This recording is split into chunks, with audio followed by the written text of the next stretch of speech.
আসসালামু আলাইকুম প্রিয় শিক্ষার্থী বন্ধুরা। আজকে আমরা আলোচনা করব ঢাকা বিশ্ববিদ্যালয়ের অধিভুক্ত 7 কলেজের ভর্তি তথ্য নিয়ে। তো বন্ধুরা, তোমরা এখানে দেখতে পাচ্ছ যে টোটাল আসন রয়েছে, অর্থাৎ 7 কলেজ মিলে টোটাল আসন রয়েছে 23,500টি। সায়েন্স, আর্টস এবং কমার্স এই তিনটি বিভাগ থেকে তোমরা যারা পরীক্ষা দিবে টোটাল আসন হচ্ছে 23,500টি। তার মধ্যে বিজ্ঞান শাখার জন্য, অর্থাৎ বিজ্ঞান বিভাগ থেকে তোমরা যারা পরীক্ষা দিবে তাদের জন্য রয়েছে 8,627টি। বি ইউনিট থেকে, অর্থাৎ যারা মানবিক শাখা থেকে পরীক্ষা দিবে তোমাদের জন্য আসন রয়েছে 10,019টি এবং সি ইউনিট অর্থাৎ বাণিজ্য শাখা থেকে, অর্থাৎ বিজনেস স্টাডিজ বিভাগ থেকে যারা পরীক্ষা দিবে তোমাদের জন্য আসন রয়েছে 4,892টি। এই টোটাল সবকিছু মিলে তোমাদের টোটাল আসন হচ্ছে 23,500টি।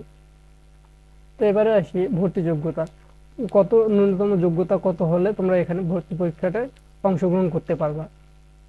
তো তোমরা এখানে দেখতে পাচ্ছ যে এসএসসি ব্যাচ তোমরা যারা 2019, 2020, 21 এবং 22 এই সালগুলোতে তোমরা যারা এই এসএসসি পরীক্ষা দিয়েছো এবং এইচএসসির ক্ষেত্রে 2024 সালে তোমরা যারা এইচএসসি তে অংশগ্রহণ করেছিলে তোমরাই শুধু এখানে আবেদন করতে পারবে, অর্থাৎ সেকেন্ড টাইম এখানে অ্যালাউ করবে না। জিপিএর যোগ্যতা কত? তোমরা যারা বিজ্ঞান শাখা থেকে পরীক্ষা দিবা তোমাদের জন্য এইচএসসি এবং এসএসসি দুইটা মিলে টোটাল 7 হতে হবে। দুইটা মিলে যদি তোমাদের হচ্ছে 7 থাকে তাহলে তোমরা এখানে পরীক্ষা দিতে পারবা।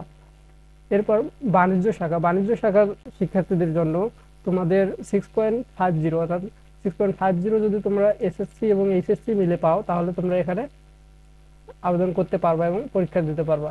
আর মানবিক শাখার জন্য তোমরা যারা তোমাদের 0.6 আছে এসএসসি এবং এইচএসসি মিলে তোমরা এখানে পরীক্ষা দিতে পারবা। আর পরীক্ষার কেন্দ্র এখানে দেখতে পাচ্ছ স্ব ইউনিট এক্সাম।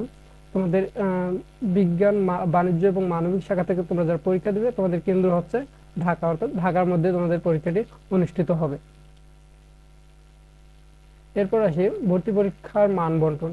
পরীক্ষাটিতে মূলত এমসিকিউ আকারে, অর্থাৎ বহু নির্বাচনী প্রশ্ন থাকবে 100টি এবং জিপিএ থেকে কাউন্ট করবে 20 নাম্বার টোটাল। তাহলে তোমাদের মার্ক হচ্ছে 120, যার মধ্যে 100 মার্কের জন্য তোমরা কি দিবা? এমসিকিউ পরীক্ষা দিবা।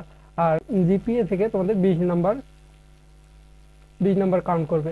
তোমাদের যার যত মার্ক আছে এসএসসি এইচএসসি বলে সেই অনুযায়ী তোমাদের এই 20 নাম্বার থেকে পাবা। এরপর হচ্ছে দেখি বিজ্ঞান অর্থাৎ এই ইউনিট থেকে তোমরা যারা পরীক্ষা দিবে তাদের পরীক্ষার মানদণ্ডটা কিরকম হবে। ফিজিক্সের ওপর 25 মার্কের এমসিকিউ আসবে, তারপরে কেমিস্ট্রি থেকে 25 মার্কের এমসিকিউ আসবে, ম্যাথ থেকে 25 মার্ক এবং বায়োলজি থেকে 25 মার্ক। আর অথবা তোমরা যদি চাও যে তোমাদের চতুর্থ বিষয়ের পরিবর্তে, চতুর্থ বিষয় বলতে কারো ম্যাথ থাকে অথবা কারো বায়োলজি থাকে, এই বিষয় দুইটা যদি না চাও তাহলে তোমরা এর পরিবর্তে বাংলা এবং ইংলিশ মিলে 25 মার্কের পরীক্ষায় অংশগ্রহণ করতে পারবা। এরপর হচ্ছে মানবিক বিভাগ, অর্থাৎ বি ইউনিট থেকে তোমরা যারা পরীক্ষা দিবে তাদের জন্য পরীক্ষার মান বন্টনটি হচ্ছে বাংলায় 25 মার্ক এমসিকিউ থাকবে, ইংলিশে 25 মার্ক এমসিকিউ থাকবে এবং জিকে থাকবে 50 মার্ক, অর্থাৎ সাধারণ জ্ঞান থাকবে 50 মার্ক। এই নিয়ে তোমাদের 100 মার্কের উপর এমসিকিউ পরীক্ষা অনুষ্ঠিত হবে। এরপর হচ্ছে বাণিজ্য, অর্থাৎ সি ইউনিট থেকে তোমরা যারা পরীক্ষা দিবে তাদের জন্য বাংলায় 20 মার্ক, ইংলিশে থাকবে 20 মার্ক, হিসাব বিজ্ঞানে থাকবে 20 মার্ক এবং ব্যবসায় শিক্ষা অর্থাৎ ব্যবসা সংগঠন ও ব্যবস্থাপনা থেকে থাকবে 20 মার্ক। এছাড়াও তোমরা যদি মার্কেটিং এবং ফাইন্যান্স এই দুটির যে কোনো একটিতে অংশগ্রহণ করতে পারবা, যার মধ্যে থাকবে 20 মার্ক। যে কোনো একটি বিষয়ে তোমাদের দাগাতে হবে। এই নিয়ে হচ্ছে তোমাদের টোটাল 100 মার্ক। এখানে কোনো নেগেটিভ মার্কিং নেই, তবে পাস মার্ক হচ্ছে 40 মার্ক। এখানে নেগেটিভ মার্কিং নেই, তবে পাস মার্ক হচ্ছে 40 মার্ক। এখানে কোনো ক্যালকুলেটর অ্যালাউ করা হবে না। সায়েন্সের এবং বাণিজ্য শাখার ক্ষেত্রে তোমরা যারা হচ্ছে পরীক্ষা অংশগ্রহণ করবা তাদের ক্ষেত্রে কোনো ধরনের ক্যালকুলেটর এখানে অ্যালাউ করবে না। তোমরা যারা অংশগ্রহণ করতে যাচ্ছ, অর্থাৎ আবেদন করার জন্য আবেদন ফি কত টাকা লাগতে পারে? আবেদন ফি এবারে রাখছে তারা 800 টাকা। 800 টাকা পে করার মাধ্যমে তোমরা এইখানে আবেদন করতে পারবে, অর্থাৎ 7 কলেজের মধ্যে পরীক্ষা দিতে হলে তোমাদেরকে 800 টাকা পে করে সেখানে আবেদন করতে হবে। অ্যাপ্লাই ডেট তারা প্রকাশ করছে, অলরেডি অ্যাপ্লাই শুরু হয়ে গেছে 6 জানুয়ারি থেকে। 6 জানুয়ারি থেকে 22 ফেব্রুয়ারি পর্যন্ত এই আবেদনটি চলবে। তো তোমরা যারা এখন আবেদন করো নাই ধীরে সুস্থে এখানে আবেদন করে ফেলবা। আবেদন করার জন্য তোমাদেরকে এই ওয়েবসাইটে যাইতে হবে, অর্থাৎ হচ্ছে college.admission.eis.edu.ac.bd। এই ওয়েবসাইটে গিয়ে এই ওয়েবসাইট থেকে তোমাদেরকে আবেদন সম্পন্ন করতে হবে। এরপর এক্সাম ডেট কবে, অর্থাৎ হচ্ছে কোন ইউনিটের কবে পরীক্ষা অনুষ্ঠিত হবে সেই বিষয়টি এখানে তারা প্রকাশ করেছে। দেখো, এই ইউনিটের পরীক্ষা অনুষ্ঠিত হবে 19শে এপ্রিল। এই ইউনিটের পরীক্ষা অনুষ্ঠিত হবে 19শে এপ্রিল। বি ইউনিট অর্থাৎ মানবিক শাখা থেকে পরীক্ষায় অংশগ্রহণ করবে, তোমাদের পরীক্ষাটি অনুষ্ঠিত হবে 25শে এপ্রিল এবং সি ইউনিটের পরীক্ষা অনুষ্ঠিত হবে 18 এপ্রিল। তোমাদের আবেদনের যে সময় দেখলাম 6 জানুয়ারি থেকে 12 ফেব্রুয়ারি পর্যন্ত তোমরা আবেদন করতে পারবা।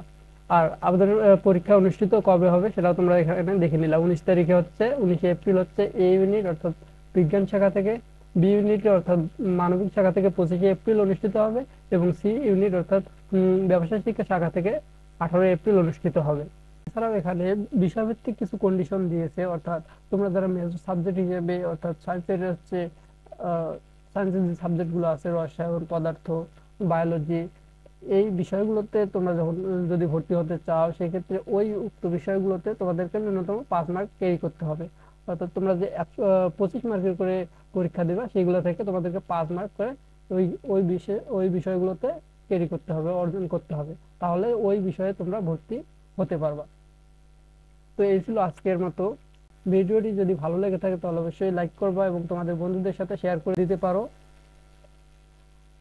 আর এরকম গুরুত্বপূর্ণ আপডেটগুলো সবার আগে পাওয়ার জন্য অবশ্যই চ্যানেলটি সাবস্ক্রাইব করে রাখবা। ধন্যবাদ।